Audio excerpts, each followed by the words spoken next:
गुरुजी को प्रणाम। मुझे वो दिन याद आता है जब गुरुजी हमारे घर आए थे। मैंने गुरुजी से डरते डरते पूछा, गुरुजी आपकी आरती कर लें? तो बहुत स्माइल करके बोले, कर लो, क्योंकि उस टाइम गुरुजी आरती नहीं कराया करते थे। हमारे घर जो डीजे आए हुए थे, मैंने उनको पूछा, भैया कोई आरती है? उन्होंने बोला, हाँ जी, ओम जय जगदीश हरे है। मैंने कहा जी वो लगा दीजिए। तो उसके ऊपर गुरुजी ने आते ही सबसे पहले आरती करवाई अपनी। फिर गुरुजी से परमिशन हमने ये भी ली थी कि आपको टीका लगा सकते हैं गुरुजी प्लीज।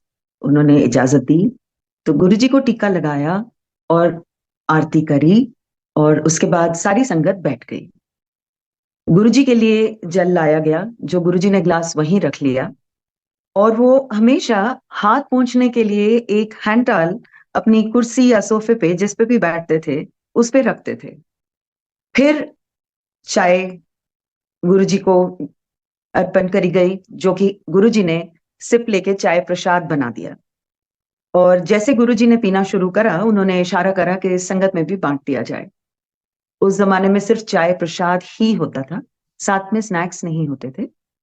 जैसे संगत ने चाय प्रसाद ले लिया, सबका ध्यान शब्द में लग गया। और उसके बाद गुरुजी ने पहले से ही कह के स्पेशल लड्डू बनवाए थे। मोती बूंदी के लड्डू थे वो गुरुजी ने मंगवाए। अचंभे की बात यह थी कि काफी जनों को वो लड्डू गुरुजी तोड़ के दे रहे थे। और ये समझ में नहीं आ रही थी कि गुरुजी ने लड्डू मंगवाए, लेकिन वो उनको सारों को मैश करके और फिर वो प्रसाद बांट रहे हैं। उसके बाद गुरुजी के लिए जल लाया जाता था एक बहुत बड़े डोंगे में, जिस डोंगे में वो अपने हाथ धो सके। तो वो डोंगा जब आगे किया जाता था, गुरुजी अपने दोनों हाथ उसमें डालकर और धोते थे। फिर वो तौलिए से पोंछ लेते थे। उसकी फ्रेग्रेंस इतनी ज्यादा होती थी, जो गुरुजी के अपनी बॉडी में से इमिट होती थी, वो फ्रेग्रेंस उसमें से आती थी।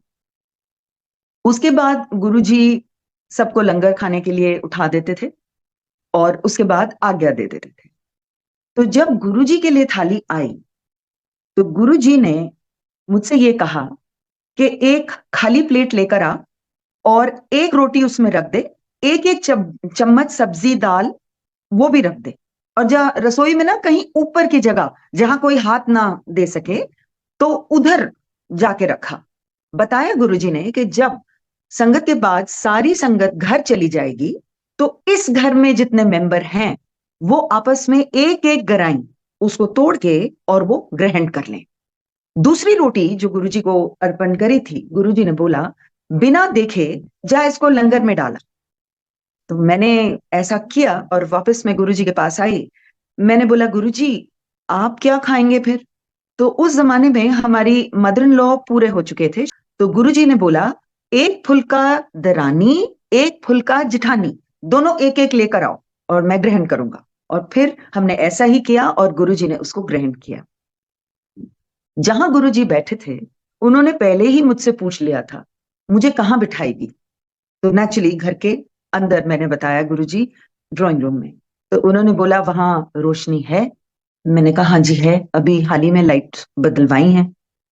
तो जहां संगत बैठेगी वहां रोशनी है? मैंने कहा, हाँ जी, वहां पे भी रोशनी है। चारों तरफ है? दीवारों पे भी है? मैंने कहा, हाँ जी, दीवारों पे भी है। गुरुजी ने हमेशा सभा जब भी लगाई, उन्होंने रोशनी में लगाई। उन्होंने कभी भी सिर्फ अपने ऊपर स्पॉटलाइट नहीं करी। रंगीन लाइट का तो सवाल ही पैदा नहीं होता था, क्योंकि मैंने कभी देखा ही नहीं कि गुरुजी बैठे हैं और उनके ऊपर किसी ने रंगीन लाइट फेंकी हो। तो ऐसा कुछ था ही नहीं। हमेशा उजाला, और हमेशा सांझ के टाइम भी हमेशा गुरुजी सारी बत्तियां जला के और फिर सभा में बैठते थे। कहीं किसी के घर भी जाते थे तो भी वहां सारी लाइट्स जली होती थी और काफी जगह रोशन थी। वो टाइम आज तक बिल्कुल ऐसे याद है जैसे आंखों के सामने एक रील चल रही होती है। और बहुत टाइम पहले किसी ने ऐसे ही जिक्र किया था, 1995 में, कोई बाबा आए हैं जी, क्योर करते हैं। और हम दवाइयों वाले हंसते थे कि ऐसे कैसे कोई, ऐसे बिना दवाई खाए बिना डॉक्टरी इलाज ऐसे कैसे कोई क्योर करने हैं? कौन कर सकता है? ऐसे कोई नहीं कर सकता। तो कुछ टाइम नहीं जाना हुआ, लेकिन जब जाना हुआ उसके बाद गुरुजी ने अपने पर्दे हटाने शुरू करे, और जब वो पर्दे हटे तो यही समझ आई जो उन्होंने समझाया कि एक परमात्मा का साक्षात रूप है ये, और ये परमात्मा की ही जोत है जो यहाँ हम इंसानों के लिए ब्लेसिंग्स भरे भंडार लेकर आए हैं, हमें ब्लेस करने के लिए। गुरुजी के अल्फाज एक बार ये थे, मैं माफ करन आया हूं। जब हम नए थे तो गुरुजी ने हमें एक चीज बोली, मुझको सरेंडर कर दो। वो आप परमात्मा के चरणों में जब तक भोले भाव समर्पण समर्पित नहीं करते तो गुरुजी कुड नॉट मूव फॉरवर्ड। गुरुजी अपना काम नहीं उस तरीके से कर सकते थे जिस तरीके से वो चाहते थे। इसीलिए उन्होंने हमेशा यही बोला कि अपनी इंटेलिजेंस जो है वो बुए के बाहर, दरवाजे के बाहर जब जूते उतारते हो तो अपनी इंटेलिजेंस भी वहां रख कर आया करो। यहां उसका कोई काम नहीं, यहां कुछ भी साइंटिफिक नहीं चल रहा, यहां सिर्फ मेरी ब्लेसिंग्स चलती हैं और तुम अपनी ब्लेसिंग्स लो। एक बार जब हम नए थे तो काफी लोग गुरुजी के पास आए उस समय, और गुरुजी ने एक दो तीन अलग अलग जो लोग आए थे सबको बोला कि जितने कल्याण मैंने तुम्हारे करे हैं इनको सुनाओ। हमने सबके कल्याण सुने, कईयों को जीवन दान दिया गुरुजी ने, कईयों की बीमारियां ठीक करी, कईयों की परेशानियां ठीक करी। और उसके बाद मेरे हस्बैंड ने बोला, वो जमीन पे ही गुरुजी के साथ ही बैठे थे, हम सारे वहीं बैठे थे, और भोले भाव उन्होंने पूछ लिया कि गुरुजी आपको नहीं लगता कि आप अपनी वड्याई करा रहे हो? एक को बोल रहे हो जितने कल्याण मैंने तुम्हारे करे हैं इन सबको सुनाओ। तो गुरुजी ने बहुत स्माइल करके उनका जवाब दिया। उन्होंने बोला, नहीं, एक कलयुग है, मैं कवांगा विश्वास नहीं आंदा, खड़के तुसी सुनाओगे ते विश्वास आंदा है। मेरे ब्लेसिंग्स देन दे तरीके बतेरे हैं, मैं गुप्त कल्याण कर जाना हाँ, लोकां नूं पता भी नहीं चलदा। ओ गुरु ही की जो दस के कल्याण करे। ਗੁਪਤ ਕਲਿਆਣ ਦੇ ਬਥੇਰੇ ਤਰੀਕਾਂ ਵਿੱਚੋਂ ਇੱਕ ਇਹ ਹੈ, ਜੋ ਬੋਲਦਾ ਹੈ ਉਹਦਾ ਵੀ ਭਲਾ, ਜੋ ਸੁਣਦਾ ਹੈ ਉਹਦਾ ਵੀ ਭਲਾ। दोनों तरफ मेरी ब्लेसिंग्स चल रही होंदियां ने, वो पता करना ਤੁਹਾਡਾ ਕੰਮ नहीं, तुसी अपनी ब्लेसिंग्स लो। जब मुझे गुरुजी के बारे में पता चला तो थोड़ी सी हिचक जरूर हुई, लेकिन उसके बाद मन में ये था कि मेरा बच्चा, 7 साल का मेरा बेटा, गले की वजह से काफी परेशान रहता था और हर महीने उसको बुखार आता था। बुखार कई बार इतना तेज हो जाता था कि बच्चे को पट्टी करनी पड़ती थी ठंडे पानी की। मैं मन ही मन ये सोच रही थी कि मैं सुन रही हूँ लोगों से कि ये कितने कल्याण कर रहे हैं, कितनी भयानक बीमारियां ठीक कर रहे हैं, तो ये तो इनके लिए कुछ बड़ी बात नहीं होगी। और मेरी टांगे मेरी बिटिया के बाद बहुत दर्द करती थी, हिप से लेके टोस तक। इतनी दर्द के कई बार मेरी चीखें निकल जाती थी और दवाई भी असर नहीं हो रही होती थी। मन में मेरा ये था कि मेरा भी कल्याण हो। उसके बाद जब हम गए गुरुजी के पास तो उन्होंने बोला कि मैं कहीं जा रहा हूँ, कुछ 40 गाड़ियां मेरे पीछे आ रही हैं, तुम भी अपनी लगा लो। हम जब वहां गए तो गुरुजी अपने आप को एक कमरे में उन्होंने कर लिया बंद, और मैं वहां खड़ी रह गई। मैंने देखा कि यहाँ तो किसी का ड्राइंग डाइनिंग है और सारे जमीन पे बैठे हैं, मैं तो जमीन पे बैठ नहीं पाऊंगी, मेरी टांगे बहुत दर्द करती थी। तो मैं एक कोने में जाके खड़ी हो गई। कुछ टाइम बाद गुरुजी बाहर आए, काफी सारे लोग थे उनके दरवाजे के बाहर। वो सीधा मेरी तरफ आए और इशारे से उन्होंने मुझे खड़े होने को बोला। मुझे नहीं पता कि मैं कब थक के बैठ गई, और जैसे मैं खड़ी हुई तो उन्होंने बोला 10। मैंने कहा जी मेरा मुंडा। कहते हैं उसकी छोड़, अपनी बता तुझे क्या प्रॉब्लम है। तो मैंने बोला जी मेरी टांगे बहुत दर्द करते हैं। तो उन्होंने बोला यहाँ इतनी देर तू बैठी रही, क्या तुझे दर्द हुई? फिर एकदम से ख्याल आया कि कब थक के बैठ गई मुझे नहीं पता, और दर्द बिल्कुल नहीं थी। और उनके अल्फाज थे, आज के बाद कभी नहीं होगी, वो दर्द कभी लौट के नहीं आई। मेरा बेटा बिल्कुल ठीक। गुरुजी ने सिर्फ इतना बोला था, घर में चावल बनाना और खाना बंद कर दो। मैंने धीरे से उनको बोला जी जॉइंट फैमिली है। कहते हैं तू, तेरा घर वाला, तेरे दोनों बच्चे, सारी उम्र ना चावल खाओगे ना बटोगे, और इसको सोने का ओम पहना दे। मन में सोचा सोने की चेन में, आगे से जवाब आया पीले धागे में पहना दे फिर। तो he could read minds also. I could feel that he is not an ordinary human being. But मैंने दिल में यही सोचा कि हाँ, कई लोगों में शफा होती है, वो दूसरों को ठीक कर सकते हैं, तो may be he is of that kind कि ये लोगों का मर्ज ठीक कर सकते हैं। कुछ टाइम बाद गुरुजी वापस चले गए। दिल्ली उन्होंने बंद कर दिया, मतलब दिल्ली की जो संगत थी उनको मना कर दिया कि यहाँ मत आया करो। हमें नहीं पता था, हम थैंक यू बोलने के लिए गए और उसके बाद गुरुजी ने फिर हमको हर हफ्ते बुलाना शुरू कर दिया, फ्राइडे सैटरडे संडे। और कई बार ऐसा बोलते थे कि चलो चलो फिर दिल्ली, एंड देन अगले हफ्ते फिर आना। और एक बार जब उन्होंने नहीं बोला तो भी हम पहुंच गए। आप उनको फॉर ग्रांटेड नहीं ले सकते थे। वहां सभा नहीं लगती थी जालंधर में जब तक गुरु का हुक्म नहीं होता था।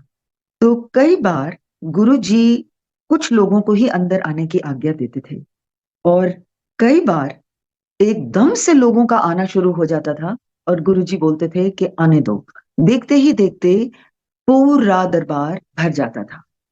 ऐसे ही एक दिन पे जब पूरा दरबार भर गया, उनका तौलिया जो था हाथ पोंछने वाला, उसकी ड्यूटी लगती थी। तो मैं जब होती थी वहां, मैं वो लगाती थी साफ सभा से पहले। तो उन्होंने इशारा करके मुझे बुलाया। तो मैंने सोचा कि अभी तो तौलिया लगाया था, पता नहीं शायद मैला होगा, बदलने को कह रहे होंगे। मैं आगे गई। जैसे ही मैं आगे गई, उन्होंने हाथ उठा के and he just produced Prasad and he said ले। इट वाज सचखंड का प्रसाद जो गुरुजी अपनी शक्ति से आप प्रकट करते हैं। और वो शक्ति गुरु की ही बताई हुई बात है। युगों युगों के तप से उनकी वो शक्ति, वो चाहें वो किसी को प्रसाद रूप में वो दे सकते हैं, जिससे कि उस इंसान का कल्याण हो। गुरु जी का वो प्रसाद मैंने उनकी परमिशन से कुछ अपने माँ बाप के लिए ले जाना चाहा। और गुरु जी को ये बताया कि उनसे मिलने से पहले मेरे पापा के 2 हार्ट अटैक हो चुके थे। तो कहते हैं हार्ट का तो मैं सब कुछ ठीक कर सकता हूँ। तो ये बोल के मुझे कहा तू फिक्र ना कर, और जाके अपने कमरे में उन्होंने दरवाजा कर लिया बंद। मैं वहां खड़ी रह गई ये सोचकर कि 2 हार्ट अटैक तो हो गए और मुझे कह रहे हैं फिक्र ना कर। तो जब मैं दिल्ली आई, मुझे पता चला कि मेरे पापा का 3rd हार्ट अटैक हुआ। सबसे पास के हॉस्पिटल में उनको ले जाया गया, और वहां के अस्पताल के डॉक्टरों ने बोला मेरी माँ को कि आपको जिसको बुलाना है आप बुला लीजिए, पेशेंट की हालत काफी सीरियस है। मैंने अपने हस्बैंड को घर भेजा वो प्रसाद लेने के लिए जो गुरुजी का दिया हुआ था। और आईसीसीयू में जाकर उनकी जबान के नीचे मैंने बिल्कुल थोड़ा सा चूड़ा जो मिश्री का था, मैंने वो उनकी जबान के नीचे रख दिया।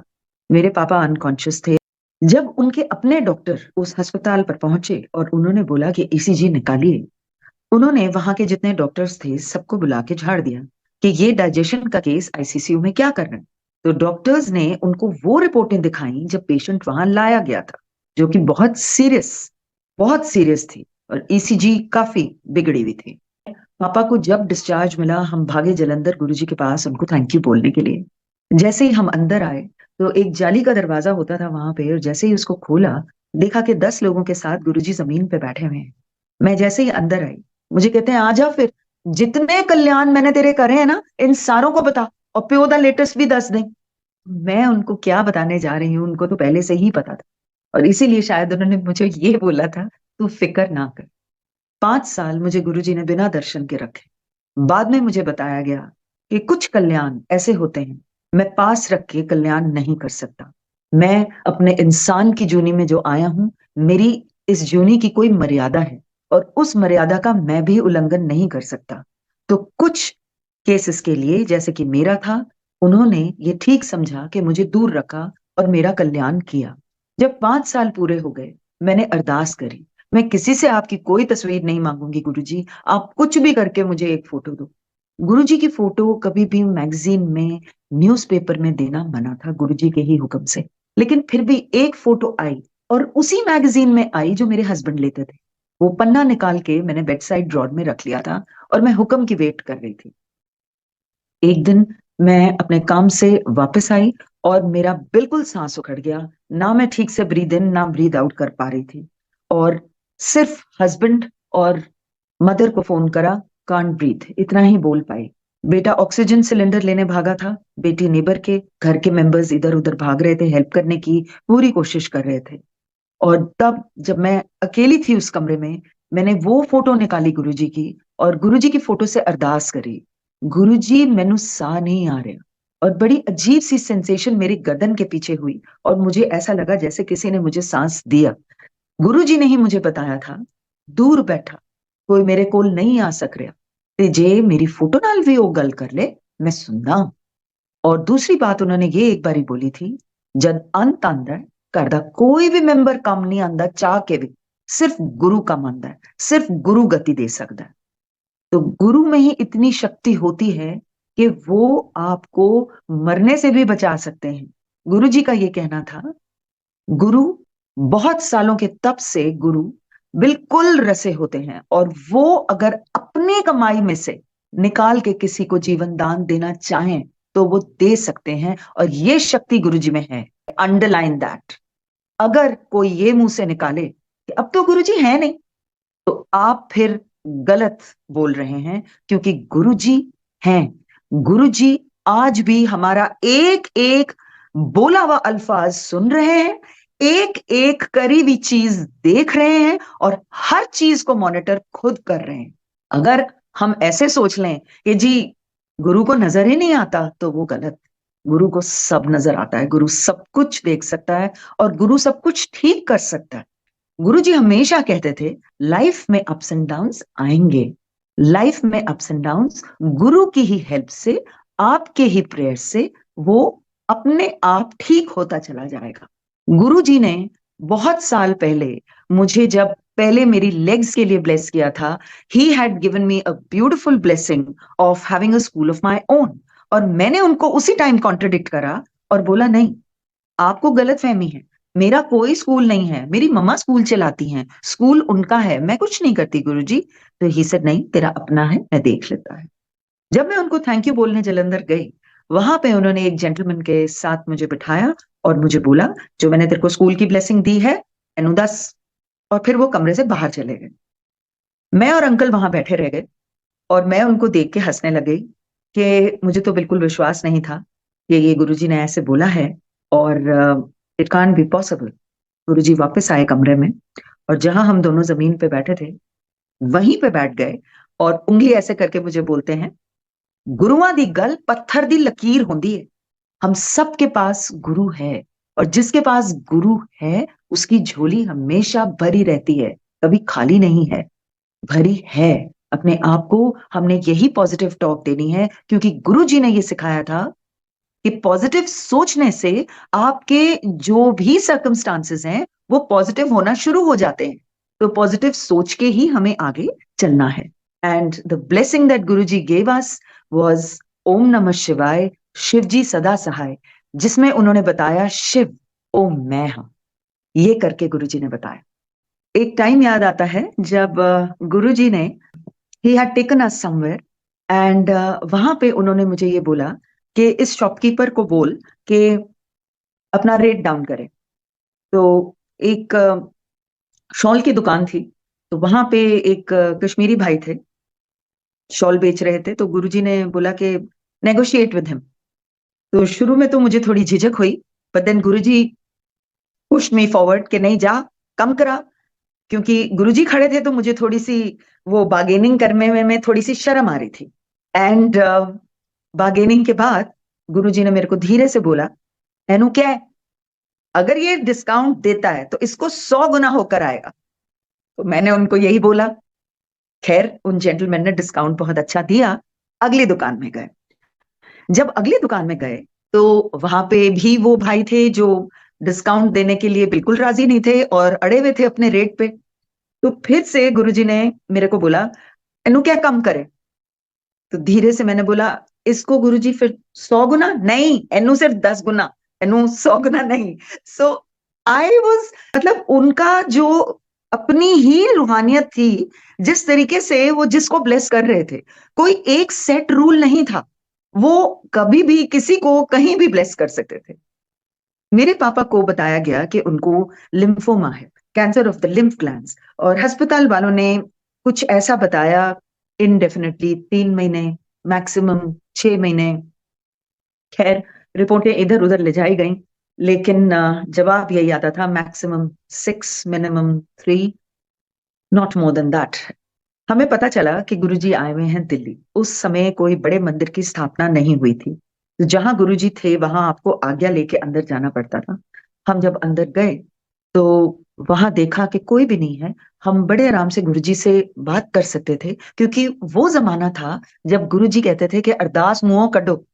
बाद में उन्होंने कुछ टाइम बाद ये हुक्म जारी किया कि जो जहां बैठा है, मैं टेलीपैथी से सबकी बात सुनता हूं और बिल्कुल भी किसी को कुछ भी बोलने की जरूरत नहीं है, मन में बात करो और मैं सब बात सुनता हूं। फिर उन्होंने एक बात और भी बोली थी कि मुंह नहीं कढ़ना, कम पुट्ठा हो जाता है। मतलब मुंह से आप बोल ही नहीं पाते थे, आपको चुप करके बैठना था जब तक गुरुजी आपको आगे नहीं बुला लेते थे। फिर हम गए, दोनों जने हमने देखा, हस्बैंड वाइफ ने, कि गुरुजी अपनी सेटी पे बैठे हैं और बहुत ज्यादा डिस्कम्फर्टेड हैं, आलती पालती कभी इधर कभी उधर। हमें ये पता था कि गुरुजी जब किसी का मर्ज अपने ऊपर लेते हैं तो वो सारा कष्ट खींच लेते हैं उस इंसान का, और क्योंकि वो इंसान की जूनी में है तो उनको वो कष्ट भोगना पड़ता है। और हम कुछ भी कह नहीं पाए, हम वहां से लौट आए। बाहर हमने यही बोला एक दूसरे को, इतने बड़े महापुरुष को हम क्या बताने आए हैं, ये तो ऑलरेडी कष्ट लेके बैठे हैं, या हमारा या पता नहीं किसका। तो जब हम गए, कुछ दिन बीते, गुरुजी ने एक फोन कॉल करी मुझे और मुझे बोला कि जल्दी से हस्बैंड और तुम जल्दी से आओ, और मैं किसी के जा रहा हूँ ब्लेस करने उनका घर, तो फटाफट पहुंचो। तो हम जब गए तो मैं पीछे जाके बैठ गई बिल्कुल। उन्होंने मुझे बुलाया और मुझे इशारे से साथ बैठने के लिए बोला, और बाकी सबसे हंसी से वो बात कर रहे थे, बहुत अच्छा माहौल था, सब बहुत खुश थे सिवाय मेरे, क्योंकि मेरे फादर हॉस्पिटल में थे और वहां पे हम लोग जाते थे दिन में एक बार। बिल्कुल मन नहीं था, और मैं मन में ये सोच रही थी कि मुझे क्यों यहाँ बुलाया गया, क्योंकि मेरे से तो अब ये बात भी नहीं कर रहे हैं। एकदम से मेरी तरफ देखा और हाथ ऐसे आगे करके मुझे बोला, तेरे प्यो का कैंसर ठीक कर देता है मैं, तेरे पापा का कैंसर ठीक कर दिया है मैंने। मैंने तो मुंह से भी बात नहीं निकाली थी कि मेरे पापा को क्या बता रहे हैं हॉस्पिटल वाले। खैर, कुछ टाइम बीता और रिपोर्टें चेंज होनी शुरू हो गई मेरे फादर की। वहां से हम अपने फादर को निकाल के दूसरे हॉस्पिटल में लेके गए। जब दूसरे हॉस्पिटल में लेके गए तो वहां उनकी मेमोरी फेल हो गई। फिर गए गुरुजी के पास, उन्होंने बोला काले चने प्रवाह कर दो। तो हमने काले चने जैसे ही प्रवाह करे, तो जिनको भेजा था, फैमिली मेंबर थे जिनको भेजा, तो उन्होंने बाद में ये बताया, जब दोबारा हम गुरुजी के पास गए तो गुरुजी देखते ही बोले, चने प्रवाह नहीं हुए, दोबारा करो। तो जैसे ही उनको पूछा कि क्या हुआ, उन्होंने बोला कि पैकेट जो था ना चने का, वो मैं गांठ खोल रहा था तो मेरे हाथ से वो स्लिप होके पानी में ही बह गया। मैंने सोचा बह गए, लेकिन चने वो प्लास्टिक के पैकेट से निकाल के पानी में प्रवाह, मतलब उनको बहाव देना था पानी के साथ। 2 दिन बाद वो दोबारा किया गया, और जैसे ही किया, मेरे फादर आज तक 85 की उम्र में बिल्कुल ठीक ठाक हैं। ना उनको ओल्ड एज के सिवा कोई और प्रॉब्लम है, ना ही उनको कैंसर है, और ना ही उनका कोई मेमोरी लॉस है। He is absolutely all right and he is living his old age very beautifully, and ये सिर्फ गुरुजी ही कर सकते थे और कोई नहीं कर सकता। इसके बाद कुछ हमने हिमाचली टोपियां गुरुजी को अर्पण करी। वो हिमाचली टोपियां जो थी, अ, मुझे नहीं पता कि गुरुजी ने जब वो ग्रहण करी वो कैसे ग्रहण करी। कुछ टाइम जब बीता तो हमें बुलाया गया, मेरे हस्बैंड और मुझे, और वो सारी टोपियां हमें दी गई और बोला, ये मैंने पहन के तेरे पापा के लिए पाठ किया है, उसको बोल कुछ कुछ टाइम दिन में ये पहन लिया करे और बैठे, बेटर फील करेगा, ऐसे बोला गुरुजी ने। तो जब पापा वो टोपियां पहन के बैठते थे अपने बिस्तरे पे, तो एक दिन मैं उनके घर गई उनको विजिट करने। पूरा कमरा मेरे माँ बाप का जो था, वो गुरुजी की अपनी रूहानियत से फ्रेग्रेंट था। गुरुजी की बॉडी में से एक फ्रेग्रेंस एमिट होती थी। वो फ्रेग्रेंस गुरुजी की ही बताई हुई बात है कि उनके युगों युगों के तप से वो अंदर बाहर फ्रेग्रेंट है। और वो फ्रेग्रेंट, गुरुजी ने एक बार मुझे ऐसे इशारा करके आगे आने को बोला, और ही told me, he said smell my eyes. And मैं बहुत अचंभे में थी कि how can I go forward and smell his eyes, but he told me, a prasad है, प्रसाद ले। तो थोड़ा सा आगे होके when I smelt the eyes, even the eyes were fragrant. Eyes में तो कोई इंसान इत्र नहीं लगा सकता।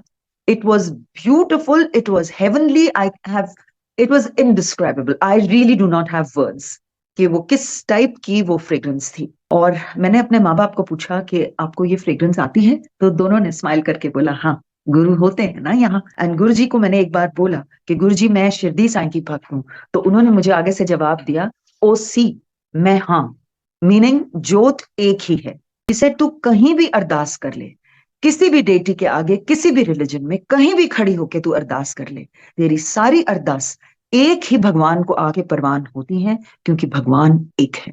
कितनी बार गुरुजी ने ये बात भी बोली, मेरे कोलों कोई चंगी चीज नहीं लैन आंदा, मेरे कोलों चंगी चीज लो। चंगी चीज ही मेंट वाज भगवान का नाम लेना। ही हैड एक्सप्लेन्ड कि अगर आप वो ही गुरु से मांग लेते हैं कि हम भगवान का नाम कैसे लें, हम भगवान का नाम ले गृहस्थी में रहते हुए, तो उनको सिर्फ यही था कि जहां पे भी हो भगवान का शुक्राना करो और भगवान को याद करो, उसका नाम लो। भगवान हर समय तुम्हारे साथ है, और यही वो चंगी चीज है जो गुरु जी यूज्ड टू से, चंगी चीज कोई मेरे कोलों लेंदा नहीं।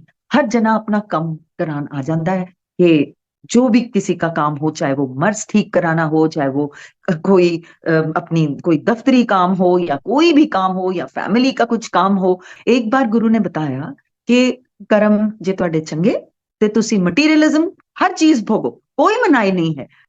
एंड एक बार जब हम पंजाब में थे और गुरुजी का बहुत बड़ा वहां कहीं फंक्शन हुआ, तो हमारी ड्यूटी लगी कि गुरुजी को जितने हार चढ़ाए हुए थे और जितने फूल लोगों ने अर्पण करे थे, गुरुजी ने बोला ये सारे उठाओ, अपनी गाड़ी की डिग्गी में डालो, और जितने हैं ये सारे अब दिल्ली के लिए निकलो, रास्ते में नहर आएगी और सारे वहां बहाव दे देना, और एक भी फूल घर मत लेके जाना, बिकॉज चढ़ाए हुए फूल नहीं लेते।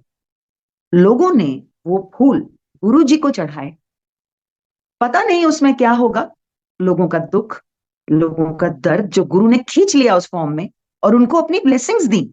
और हम क्या कर रहे हैं, वो लेके हम अपने घर जा रहे हैं। We are not suppose to do that. ये गुरु जी ने बताया था हमें। उस टाइम तो डिग्गी क्या, पीछे की सीट भी पूरी भर गई थी। And my mother she was diabetic, and गुरु जी ने एक बात बोली थी जब वो जलंधर में थे। मैंने उनको बोला, मैंने कहा गुरु जी वो आती नहीं यहाँ तक। तो उन्होंने आगे से बोला, मैं कब कहता हूं कि वो आए यहाँ तक, उसको बोल घर बैठे, उसको घर बैठे ही सारी ब्लेसिंग्स हैं। बहुत साल मेरी माँ को गुरु जी ने बिल्कुल ठीक ठाक रखा। उनके वर्ड्स थे, वो दवाई खाती रहेगी वो ठीक रहेगी। तो मम्मी कभी परहेज नहीं करती थी, टाइम पे दवाई नहीं खाती थी। तो सब जब उन्होंने ठीक करना शुरू करा, दवाई खाने टाइम पे शुरू करी, परहेज करना शुरू करा, once he just told me तेरी माँ को मैंने बचा दिया है। तो मैंने अपनी मदर को बोला, तो मेरी माँ ने बोला मैनू क्यों है, मैं तो बिल्कुल ठीक ठाक हाँ। मैंने कहा जी आपको करना क्या है, अब तो वो बात करने ही नहीं देते वहां पे। अब तो हुक्म ये है कि चुपचाप जो जहां बैठा है वहीं बैठा रहे। तो you don't have to do anything, just go and have your chai prasad, लंगर ग्रहण कीजिए और अपने भगवान को याद कीजिए और घर आ जाइए। जो करना है वो तो गुरु जी ने करना है। ऋषि से ओके, गई गुरु जी के और मत्था टेका, अपना प्रोसेस कंप्लीट करवाया गुरु जी से, चाय प्रसाद, लंगर, ब्लेसिंग्स, भगवान का नाम, and then she comes back. Next day hospital में सारी रिपोर्टें क्लियर थी। थैंक यू बोलने गई गुरु जी को, तो गुरु जी ने धीरे से बोला जा अपनी डायबिटीज चेक करा ले। और मैं अगले दिन आई तो मुझे बोला मास्टर निया इफ एंड बट कर दिया ने, ये कैसे हो गया। तो बहुत मुझे अजीब लगा, क्योंकि मैंने तो ये बात बोली नहीं। और मैं बाहर आके रोने लगी, तो my daughter told me, she said master निया बोला है, नानी भी तो है अपने स्कूल की प्रिंसिपल, उनको बोला होगा। तो बाद में गुरुजी ने क्लैरिफाई करा, आहो मैं मां नू कह रहा सी। Well, my mother called me up and she said इतने सालों में मेरी डायबिटीज 280 260 से नीचे तो कभी गई ही नहीं। मैं एक रिपोर्ट लेके खड़ी हूँ 130 160, ये कैसे हो गया। और उसके बाद उन्होंने बिना किसी को बताए दोबारा चेक कराया, तो इस बार आया 113 99 मेरे ख्याल से। सो Guruji knew what he was doing. And once when my son had just completed class 12, he said मैं ना MBA करूंगा और पापा का बिजनेस ज्वाइन कर लूंगा। जैसे ही गुरुजी के पास उसने अंदर मथा टेका, गुरुजी ने पूछा कुछ नहीं, सिर्फ इतना बोला कि MBA तेरे लिए नहीं है, तू लॉ कर। तो suddenly he looks at me and he says Sabina, इसको मैंने बड़ा टॉप का लॉयर बनाना है और ये लॉ करेगा। देयर वाज नो क्वेश्चन कि गुरुजी ने बोल दिया है तो सवाल ही नहीं उठता कि बच्चा कुछ और करे। खैर, पढ़ाई चालू हुई, और जैसे पढ़ाई चालू हुई तो डेडिकेशन नाम की कोई चीज नहीं थी उस टाइम बच्चे में। तो ऑब्वियसली पढ़ाई मुश्किल लगनी थी। गुरुजी ने उसको बहुत ब्लेस किया इस मामले में। एंड एक दिन मेरे बेटे ने मुझे बोला कि आप ये नहीं बोल सकते गुरुजी को कि कुछ और मुझे ब्लेस करके दे दें, you know it's very difficult, the studies are very difficult. I said it's difficult because you are not studying. अगर आप पढ़ रहे हैं तो ही आपको आसान लगेगा ना, आप तो पढ़ नहीं रहे हैं ठीक से। So anyways I advised him कि मैं गुरु को अपना हुक्म पलटने के लिए बिल्कुल नहीं बोलूंगी। ना ही आपको ये बोलूंगी कि आप अपने गुरु से चाहे डायरेक्ट कनेक्शन रखते हैं, लेकिन ये बात बोलें मत बोलें। आपके फ्यूचर के लिए सोच के उन्होंने ये बोला है। तो खैर 1-2 घंटे बीते और गुरुजी का फोन आया, हस्बैंड बच्चे सारे आओ मेरे पास, इस जगह मुझे आके मिलो। वो कहीं जगह थी जहां हमको गुरुजी ने बुलाया, और भी संगत थी वहां पे। सब अपनी गाड़ियां पार्क कर रहे थे, तो गुरुजी आगे आगे चलने लग गए मेरे बेटे के साथ, और मैं भी उनके साथ साथ चलने लग गई। तो हम तीनों लिफ्ट में जैसे ही घुसे, गुरुजी ने मेरे बेटे को बोला, वकील तो मैं तेनों बना के छड़ांगा, लेटर और sooner. He didn't say sooner और लेटर, ही सेड लेटर और सूनर। सेड सबीना 2 साल एनू बड़े मुश्किल लगनगे, उस तो बाद तू एदी टोर देखी, मैनू बड़ा टॉप दा वकील बनाना। सो आफ्टर दैट गुरुजी ने एक दिन मेरे हस्बैंड को बुलाया, साइड बोर्ड पे खड़े थे, सभा लगी हुई थी, और एकदम से अपने स्पोर्ट्स शूज गुरुजी ने उतारे और मेरे हस्बैंड को कहते हैं, आज चक, उठा ले इसको, मुंडे ले, मतलब तेरे बेटे के लिए। So that was prasad for my son. And एक दिन जब हम गुरुजी की सभा से लौटे, रात के 2 बज चुके थे, मैंने देखा कि लाइट आ रही है उसके दरवाजे के नीचे से, तो वो पढ़ रहा होगा। I quietly open the door and I saw he was studying. Guruji के चरण जो हैं वो उसने टेबल के ऊपर ही रखे हुए थे, और वो पूरा कमरा गुरुजी की रूहानियत से फ्रेग्रेंट था। Finally he is a lawyer today, and I would like to think that he is very happy in his space. जो गुरु ने उसको बख्शा वो सबसे अच्छा, सबसे बेहतरीन। जैसे उन्होंने कहा था, तू हैरान रह जाना है, मैं जिथे तेरी कुड़ी दा ब्याह तय किया है। तो डेफिनेटली उन्होंने सबसे बेस्ट मेरी बेटी के लिए किया, जो शायद मेरे या मेरे हस्बैंड के बस में भी नहीं था। और ही gave her literally everything on a platter. Once my daughter started having very strong stomach aches, and Guruji just told us, Edana Gauri Padatan. He changed her name to Gauri, and the stomach aches just vanished. So Guruji can do so many things in so many different ways. आप आज के दौर में ये बिल्कुल मत सोचिए कि आपको तो बताया, आपको गुरुजी से डायरेक्टली ये बात सुनने को मिली, लेकिन हमको कैसे पता चलेगा। Please do not put any chits in front of him कि ये यस है कि ये नो है। Please do not write any letters to him, because उनके वर्ड्स थे, गुरुआनु चिट्ठी नहीं लिखी थी। It was not a good thing to write letters to a Guru, because जो आपके समीप हैं, जो आपकी अंतरात्मा में है, आप उनको चिट्ठी लिख रहे हैं। क्यों लिख रहे हैं? चिट्ठी तो उसको लिखी जाती है तो बहुत दूर होते हैं आपसे, वो तो आप ही की आत्मा में बैठे हैं, आपको सिर्फ उनसे बात करनी है, एंड ही इज लिसनिंग। उन्होंने मुझे ये बोला था, only dead fish swim with the tide. So आज मेरी समझ में वो आता है, why he had said that, and you're all very blessed.